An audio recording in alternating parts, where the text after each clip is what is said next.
This video features 3 of my 4 turtles, including Musky, the male musk turtle you see right here, getting his back scratched with a long stick, and he absolutely loves it. Also in the video will be Muddy and Romeo, my 2 3-stripe mud turtles. Carolina, the female musk turtle, is up in one of the logs on one of the shallow water platforms and is not in this particular video.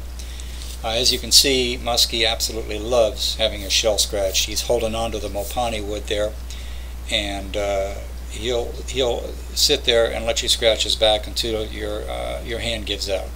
He loves it. Those are Cory emerald catfish. I have about 17 of them in the tank, and they're great.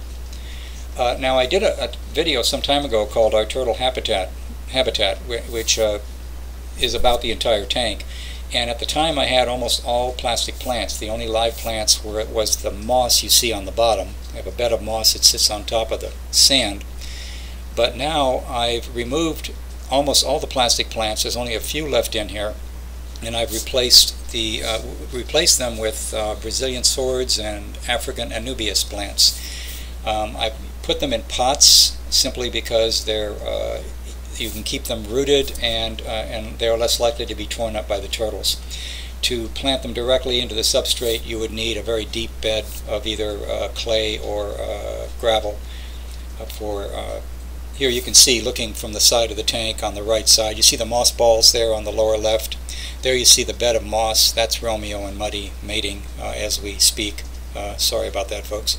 But there again you see the Brazilian sword, and there's Musky waiting patiently to get more back scratching. Looking down now on the sword plants, you can see they come out of the water completely, and they look nice. Now here you see there's a little bit of, I'm not sure what that was, but you see moss on the bottom here primarily. There's one little plastic plant off to the right there. In the back there you see a cabomba plant, I believe it's called, and there's more African Anubias. This is the African Anubias, you'll see it in a second. That's a big piece of driftwood. There's more moss balls. There's some anacharis plants, which can be either rooted or free-floating.